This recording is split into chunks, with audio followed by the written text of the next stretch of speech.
Alright. Hi, hello, it's your boy Paco. How y'all doing? Welcome back to another video. I'm gonna do a top 5 Genshin characters. Alright, recently, I don't say recently. I haven't been playing Genshin for a minute. But there's a lot of Genshin characters that I do like. I've played Genshin since the start on my PS4. Yeah, I was on a console, and then I switched to PC eventually. But I've been playing Genshin from the start. So I'm used to every character that has come out since then. I've played damn near every character that's came out. I haven't gotten every character, but I've played damn near every character that's came out. I'm definitely still off and on when it comes to Genshin. Like, I kind of play it, and then I turn it off, and I come back, and I turn it off, and I come back. Kind of vibe, but these are characters that every time I come back, I don't mind playing. Like, they're just so fun to play. And they're just like my favorites in general. So, let's go to number 5. My number 5. So, Eula's my first ever 5-star. That's why she has like a special place in my heart. You're probably wondering, but you played since the start of the game. Did you just not roll for anyone? No. So what happened was, I rolled on the standard banner because I saw Jean, and I'm like, oh, I want Jean. So I rolled on it, and I spent some money on it, and I'm like, yeah, cool. And then I failed the 50-50, but I got a weapon, and I didn't get Jean. So I was like, alright, fuck this game, stop playing. But for like a minute, and then I saw Eula. I'm like, alright, cool, I like Eula, let's see what happens. And then I actually rolled on the proper banner, and I got Eula and Jean. So there you go. But Eula is my first ever 5-star. Why do I like Eula? Besides the fact that she's hot, Eula just did. If you played Eula, you know Eula does like nuke damage. You know. God, buff physical. Please buff physical, Genshin. Please buff physical. Golly, it's like 3 physical units in this whole game. But Eula's not that high. But that's one of the reasons why she's number 5. God, her playstyle is so... Okay, I'm just gonna start the negative first. Eula's playstyle is so outdated. It's crazy. And it's only outdated because Eula didn't get any support. As you know, physical is the worst playstyle in this game. It gets it. Physical is the worst. I think the second is probably Geo. I like Geo. I don't know why people hate Geo so much, but physical is probably the worst. Every enemy comes with like physical res. Fucking. It is like 3 physical supports. Not even physical support. It's like 1 physical support, and that's Mika. Like, so it's like Eula, Mika, fucking. What's his name? What's his name? It's on the tip of my tongue. Razor. Like, those are like the only physical characters. I could be wrong. There's probably more. But like, those are only like very, very ones. It's like, fix physical. But Eula, I loved playing Eula when I had her at the time, because Eula just blew everything up. When you play Eula right, she just blows everything up. I got her on Serpent Spine still. Like, you could tell how old my Eula is because she still got fucking Serpent Spine. I'm pretty sure there's way better options since then. But, bro, she just fucking nukes with all those play over her, bro. Throw her with a right in Shogun, and oh, baby, the numbers. The numbers. That was the highest damage I've ever seen a character do. I got her at like C3. That's how much I love Eula. I had her at C3. And every time it just did so much damage, bro. The numbers that I saw from her, I never lost Spiral Abyss when I was playing with Eula. Now you're probably like, a C3, of course it does massive damage. I don't care. When I like a character so much, I got constellations. That was the kind of player I was back in the day. I don't do that shit no more, but that's the kind of player I was in the day. Damn, I love Eula. Just one, because the nostalgia of her being my first 5-star, and 2, the fact that she just cleared everything in the game for me at the time. God, I love you. I love Eula. Number 4, fourth favorite character of all. Okay, you're gonna see a trend here. I'm not gonna lie to you. You're gonna see a trend here. You're gonna see I have a very clear bias. But shh. Number 4 is gonna be zhongli. It's zhongli. Okay? Pop a shield. Plus I use him on my Eula team when I got the chance. He popped the shield. He just let things happen. Right? Zhongli, you pop the shield. You just let things happen. You get hit, don't matter. You got the shield. You know what I'm saying? It protects you from like 90% of the things in this game. Don't get me wrong, there's enemies now that can bypass the shield. But back in the day, when you had Zhongli, he took care of everything. He took care of literally everything. You couldn't get hurt. Okay, pop the shield. No one's hurting you. Okay. I love Zhongli. Plus, he had by far the best trailer of all time. Still to this day, Zhongli has probably the best trailer in Genshin of all time. His music is busted, bro. I will have order and oh my god, with the meteor drop. Oh. Now Zhongli wasn't that great when he first came out. He got like immaculate when the buff happened. But like Zhongli. Oh man, I love play Zhongli. You don't really play Zhongli. You pop the shield and you play everyone else. He's great such thing. He's really just the perfect comfort character. He's like, you just don't want, like, you know, meta people will be like, you don't need Zhongli to do things. He's kind of sacrificed damage. But I don't care, right? As long as I can clear, I'm fine. As long as I know that when I'm on the field, I'm not taking damage, we good. And that's what Zhongli gave me. Zhongli gave me he gave me the feeling that I know when I'm going to go out there, I'm not going to die. And that's all I need. All right. Third favorite. Hu Tao. Okay, it's Hu Tao. All right, call me basic. Call me basic. I am basic. Okay? Hu Tao's personality is amazing. She's just adorable, bro. But let's go to utility. Hu Tao is an example of a character that I would say, like when they talk about Genshin power creep, right? Don't get me wrong, Genshin has power creep.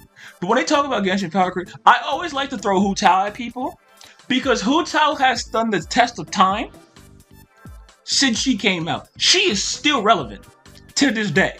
Like, don't get me wrong, she got a little bit power crept by Arlecchino and Movika. She got power crept by Arlecchino and Movika. But Hu Tao will still clear. You can roll for Hu Tao and guarantee that you'll still get a clear.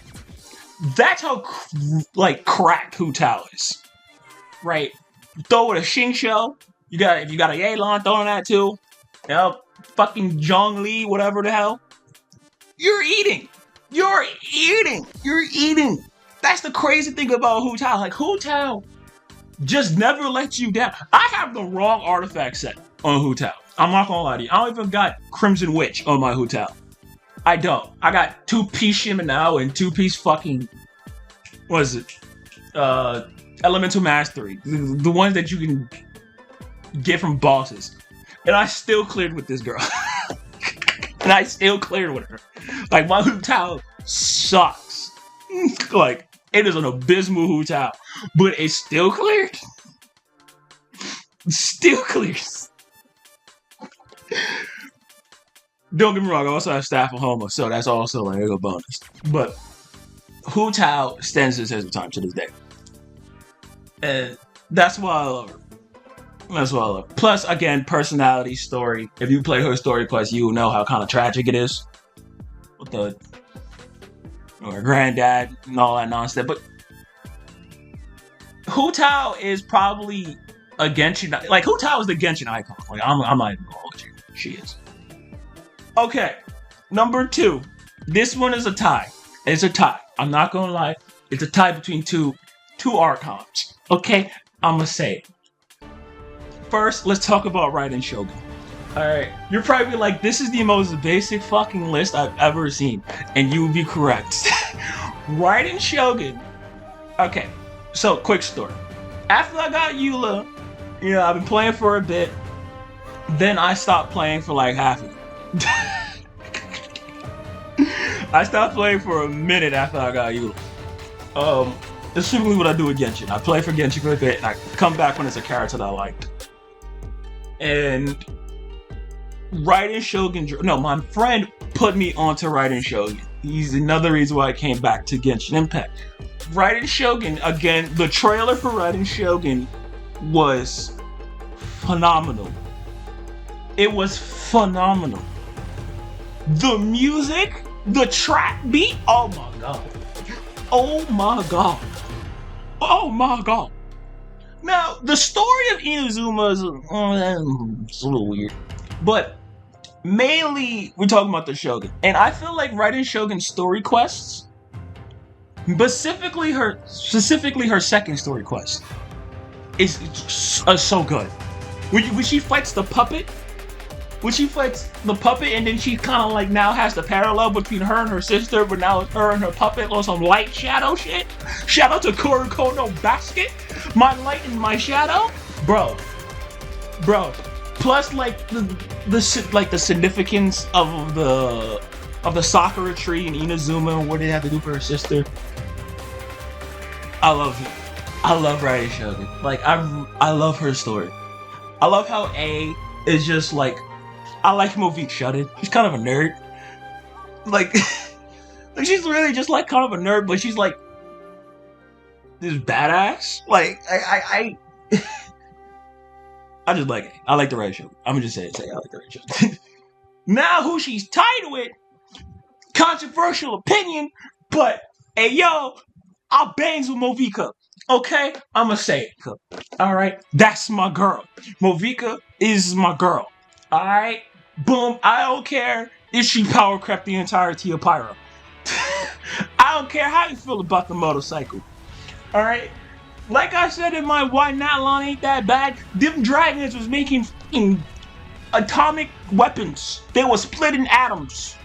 Okay? They can wipe the whole planet out. And y'all niggas is fucking terrified about a bike? Shut your asses up. Look, the bike is cool. Okay? Traversal with Movika, amazing. The damage, amazing. Her story, sick. The fact that she like outlived her sister is kind of crazy. Like her trailer when she's like riding on her bike and you just see time pass is sick. And what makes Movika even better is because she's a human, right? Every other Archon is like a god, right? So like, there's gonna be a level of disconnect. With Movika, it's like she's a human being, so she's gonna know so she has like that direct tie. That's probably why she's a better Archon than everyone else, because she knows how to deal with people properly. Like I think that's like one thing that's kind of overshadowed by Movika. That is like, she's a human in the end of the day. Like she's still human in the end of the day. So like she can reason, she can like empathize with other humans better than like every other Archon. Second, she just can do her fucking job properly. Every other Archon got an issue, right? But at fucking Barbados, no, he really don't got an issue. He just kind of like, yo, do y'all thing, and then like whatever happens, happens. I'll help you out, but that's y'all. Zhongli wants to retire, right? People talk about how much of a very Su Movika is, not realizing that Zhongli was the same way. He just retired. Y'all do know when Zhongli was around, he was cracked. Zhongli as an Archon was cracked. We just never see it. But like Zhongli, apparently as an Archon, was hard carrying the entirety of Liyue for centuries. But nah, Movika comes around and be competent. Niggas wanna call her Mary Sue. I don't get it. She was competent. And it's like, she couldn't solve, she needed help. From Renova to do it. She didn't just do it like, oh, I now have the power. She needed help from like the power of death. Don't get me wrong, Capitano kind of ruins her sacrifice a little bit, but that's Capitano and everybody from Capitano. Come on, that made him look cooler. Alright? Shit, shut up. Shut up. I like Movico. Alright, this video is longer than I thought. Hi, hello, it's your boy. Wait, sorry, look, this is after the video came out. Well, not after it came out, but like after I did record the video, I wanted to throw an honorable mention to Farina. You know what I'm saying? I gotta throw Farina in the mix because let's be real here, we all bangs with Farina. Okay, she is the Fontaine quest. Okay, if you don't like Farina, you don't like Fontaine. Okay, I don't care what nobody says. Alright, she held it down for 500 years. She held it down for 500 years. Alright, Fuslar? That's my girl. I don't even like Fuslar and Farina technically two different people. I don't care. Shut up. Look, listen. Farina's based off of Fuslar if she wanted to be human. Shut up. Look, listen. She held it down. Alright, honorable mention. She just held it down. Farina is like number 6. She's a spotter number 6. Okay, now make her a Grimjo. Same color scheme. Wow. Look, alright, just had to throw that out there. Arlecchino! That's something like the girl. Arlecchino! Prayer! She's fire! Okay, alright, look. One, I'm biased because I got her weapon and I got C2 completely free for Arlecchino, so that's part of it. I'm not gonna lie. But Arlecchino just does, 1, she does immaculate damage. 2, her playstyle is easy as fuck. 3, she is so simple to build a team around because she's Pyro. Yes, as you saw, there are like 3 Pyros in my list. I am clearly biased. But 4, the animated quest, the animated trailer she got was like, y'all not gonna sit here and tell me that shit was a heat. When she kicks her mom, she DPs her mom into a special. She woke up DP. She didn't want to woke up DP and then the scythe. Come on, that shit was fire. Well, not DP, more like the kick. You know what I'm saying. Second, the trailer that she got. I'm not gonna say it's Raiden Shogun. I think Raiden Shogun has a better trailer, but it was good. It was also really good. Like, with the kids, it tells you everything you need to know about Arlecchino. I do kind of have a little bit of an issue with Arlecchino's story quest. I'm not gonna lie. Even though she's not my number 1, she doesn't issue. If you watch the animated event and then you play the story quest, it's kind of like, what are we doing here? You know what I'm saying? Like, you know, like we already know what's going on here. And it was like, Arlecchino knows what's going on here. So it's kind of like, well, I get it. They try to do the subplot where like, oh, maybe the people of the hearth, maybe they're like, no, they want to leave. But it's like, Arlecchino's like this regular person. Like, she's like, all right, cool, you want to go? Just go. What the fuck? Take these flames, bounce. like, I wish Arlecchino was just a little bit more evil. I'm not gonna lie, I really do. A little bit more evil. Like, I get she is technically morally gray. She is morally gray. Like, Arlecchino will murder a nigga. Don't get it twisted. Which is fire that she does. But it's like, I wish you just had a little bit more evil in you. That's a tiny bit more evil. Just a little bit more evil. But other than that, I think her design, perfect. Arlecchino has the best design. I don't care when I'm biased. I don't know how she walks in the heels though. But Arlecchino got my favorite design. The one wing? I don't know why she got a wing when she's supposed to be a spider. Because prayer wear turns into a spider. So I don't know why she got the wing. It should be like a spider thing. But it's like, it's cool. You know what I'm saying? She's just turning her flames into whatever she wants it to be. That's fine. And don't get me started on this. And then the story quest, the final cutscene, where she fucking domain expansions, the goddamn traveler. It's like, what? She just hit with a fucking infinite void? Come on, that shit was sick. It double scythed up, bro. I want that. I want that prayer rare. I need prayer rare, bro. I need that form, Genshin. I need that. Know what I'm saying? I need that. Double up. Make 2 of them. Come on now. Upgrade the set. You know what I'm saying? Upgrade the set. But this is a long ass video. I didn't think this video was gonna be this long. It's a long ass video. I'm gonna catch y'all next time. It's been your boy Paco. Make sure y'all like, comment, and subscribe. I'm trying to get 160 by the end of August. So let's see if we can do that. I'll catch y'all next time. Make sure you like, comment, subscribe. Deuces.